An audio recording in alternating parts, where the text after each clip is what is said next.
Stop the presses, write up a new headline, and for God's sake, somebody get me a picture of Spider-Man! This is the newspaper business, baby! Hey boys and girls, welcome to The Post! Actually, well, the show is called Thumb Together, but I'm talking about The Post. That's the movie we're reviewing today. It's the first movie I'm reviewing of 2018. And let me just say this. If The Post is any indication on how the rest of the year is going to go, movie-wise, we're in good hands. The Post is unique in that it is the coming together of cinematic titans. It really is. You have Steven Spielberg, the director to end all directors. You have Meryl Streep, the actress to end all actresses. And you have Tom Hanks, the actor to end all actors. And they're all together in this little ball of fun and joy. And to top it off, you have John Williams, the composer to end all composers. All you needed was Roger Deakins on cinematography, and this would be like an NBA All-Stars game where everybody is Michael Jordan. And The Post is magnificent, ladies and gentlemen. It is. It is the best movie I've seen in 2018. It really is. Quick refresher course, because this is yet again a tale that is based on a true story that happened in the real world at some point in time. This story takes place in the early 70s, and essentially, to boil it down to its bare essentials, there was a fellow who was a reporter, an investigative reporter in the military during the war in Vietnam. And he went over to the war in Vietnam, and what he saw, he did not like. He was like, this is a hopeless war. America cannot win. We got to do something about it. He goes back, he tells President Lyndon Johnson, we can't win. President Lyndon Johnson says, I know. And then as soon as they step off Air Force One and there's a bunch of reporters, the reporters ask Lyndon Johnson, can we win? And he says, sure we can. We're America. We always win. And this reporter, whose name is Daniel something or other, Daniel is like, I just lost faith in my country because my president just lied, told a very big lie to the whole press. So he becomes disillusioned. That's it. He's had enough. So a few years down the road, he starts working for this place called the Rand Corporation, not the Rand Corporation from Iron Fist. This is a much more exciting Rand Corporation. Zing! And he steals a bunch of classified top secret documents regarding statements made by former presidents dating all the way back to the Truman administration. And he photocopies these documents and then distributes them to the media. So he basically becomes Edward Snowden before Edward Snowden was Edward Snowden. When the media gets hold of these documents, it creates a stir because they basically say in black and white, every president from Johnson to current day Nixon, including everybody's favorite golden boy, John F. Kennedy, all those presidents lied to the United States public about the war in Vietnam. They lied about the chances of winning. They lied about the state of the war. They lied about the state of the country. It was all falsified for the stupidest reason, to make America look good. Because they were too proud to say this is a war we can't win. And of course that disillusioned Daniel, which is why he spread this news to the public. And our story begins, like I said, early 70s. We are at the Washington Post, which is owned by a woman named Catherine, who is played by Meryl Streep. And Catherine inherited the Post from her father.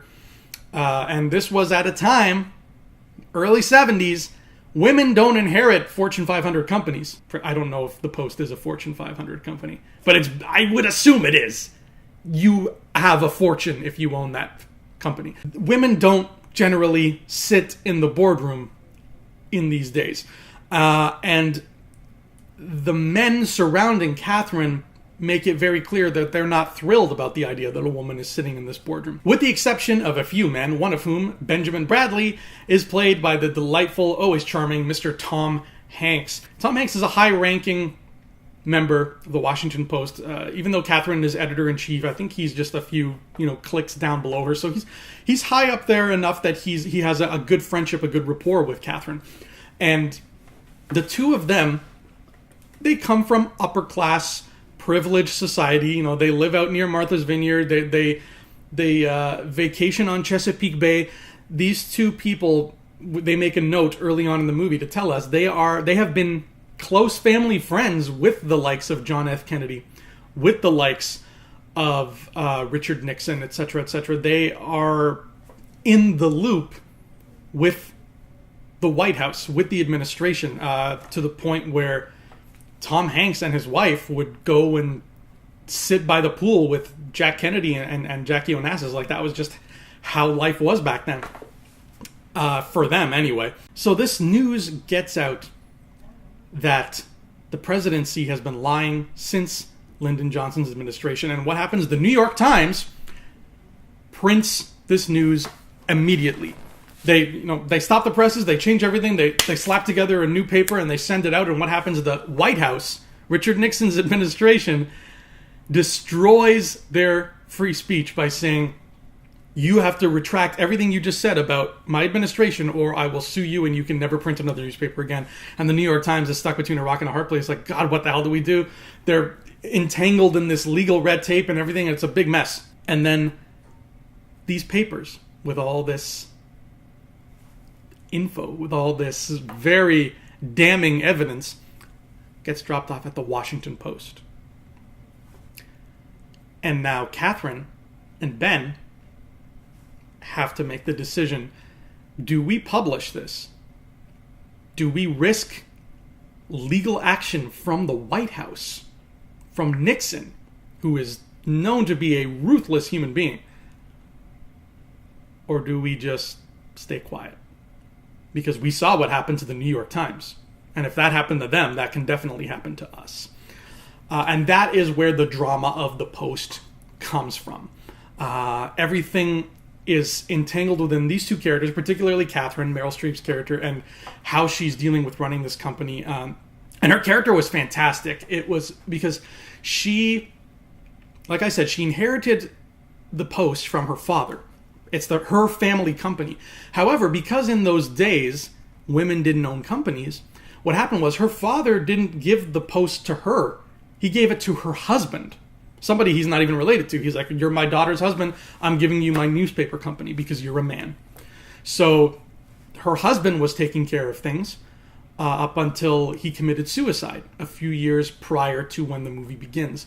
So when we meet Catherine, she's this very docile, introverted person. You know, she's not a typical Meryl Streep character where she's like, listen, you. No, she's very reserved.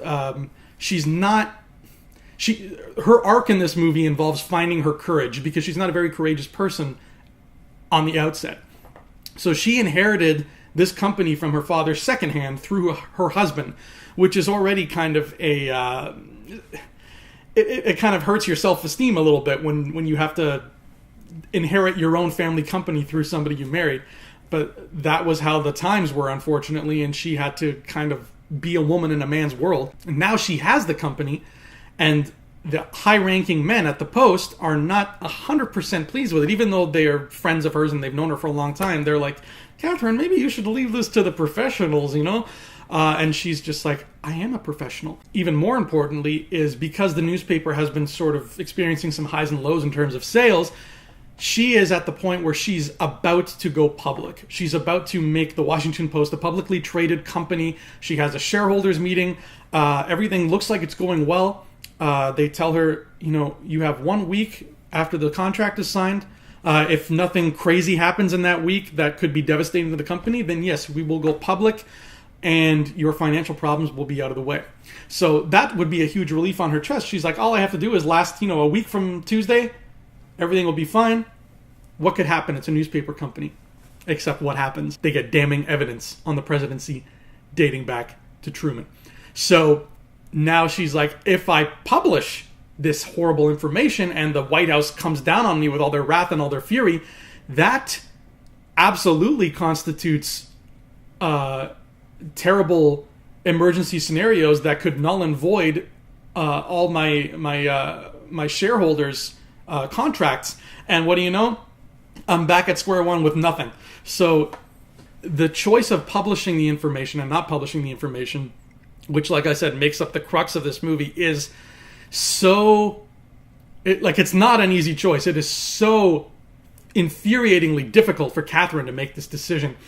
And you've got Ben on one side of her who has an idea of what he wants to do, and he doesn't realize the ramifications of how tough this choice is going to be on her.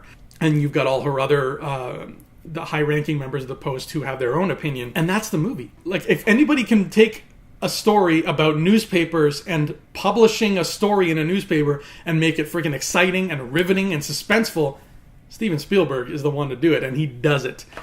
Because the Post is, A, full of suspense, B, emotionally draining, because you're just watching these people go through this difficult decision where you're like, shit, what would I do in this situation? And there you have it. I mean, it's a true story, so you probably know what happens. So I'm not even going to do a spoiler section for this video, actually, because it does... I think it kind of defeats the purpose here. If you really don't want to know the ending, then maybe stop watching here, but it doesn't even count as spoilers at this point, because as we all know, the story goes that at the end of the day, Catherine does indeed publish the material. She stands up to the bullies in the Nixon administration and says, no, you did wrong. We're going to call you out on it. Because if the news can't be impartial, if the news can't call you out on your mistakes, then who the hell will? And that's a brave decision. She makes this decision. She puts her company on the line. She possibly puts her life on the line. Because remember, this is Nixon we're talking about. And what ends up happening, which is so beautiful, is that the Post publishing this story prompts other smaller newspapers to also publish the story. Because that Daniel guy, remember, he didn't just give one paper all the info. He copied all of that and sent it out across America. So all these companies were holding on to the information. It was just a matter of who is going to publish it first. So her standing up to Nixon created this uprising in the media. It forced the presidency to own up to its own mistakes for the first time in American history. And because of that, it really changed the way these people worked and lived in their everyday lives. Because like I said, people like Ben Bradley, people like Catherine were close friends with the presidency, even though they owned a newspaper. That seems like a conflict of interest if you think about it. So from that point on, Nixon made it very clear. He's like, nobody in the Washington Post is allowed in my White House anymore. And conversely, people in the Post were like, we can't be getting buddy-buddy with the president and the first lady anymore, because that is how we stop being impartial. That is how we stop printing non-biased news. And it changed the way news was printed. For a time, anyway.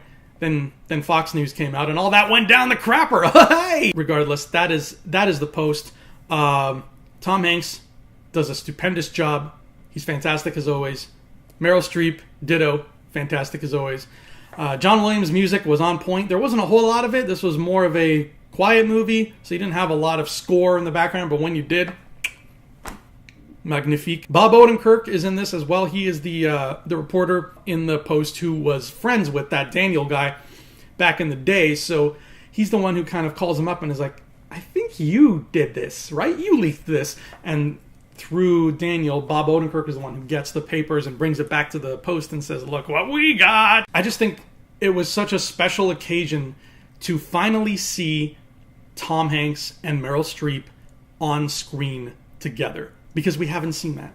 We have had decades of fun, decades of great movies with both of these people, but we have not had them on screen sharing a scene, and we finally do, and it's great. They share many scenes together. And you've got, like I said, Spielberg helming all of it, so it all looks and sounds beautiful. They really captured the 70s aesthetic. It looks great. The colors are very muted and lots of brown and gray, because you're dealing with a newspaper. It's it just looks right. Everything looks on point in terms of the style of the movie and the time period in which it takes place. I have to mention one more thing, and that is the way the film ended. Wow. It ends with, everything dealing with the papers that Daniel made public, everything dealing with these presidential papers going public, and the fallout from that, and how the White House took a huge hit, and Nixon's all pissed off and everything. And then it ends with, you see a man, a night watchman, a security guard, who's just walking through a room. And you're like, oh, what's with this guy? He hears something that kind of startles him, and he turns around and he walks through another room and he comes up to a door and he opens the door, he unlocks it and he looks inside, and then the camera's on him, and then the camera pans out and it zooms out and out and out, and we realize that we are looking at the night watchman at the Watergate through a window, and the next window over we see flashlights going off, and it is just like, whoa, the Watergate is happening now, and then the movie cuts to black right there. Oh, I wanted to keep going. I wanted to see more. I wanted to see The Post deal with that now. Holy cow, Spielberg, you did it again. But that is The Post. It is fantastic. I know I spoiled it all here for you, but go watch it anyway, because I can't do it justice. The newspaper business, baby. We're all in the business together. So keep printing all the news that's fit to print, and I will see you next time on Thumb Together.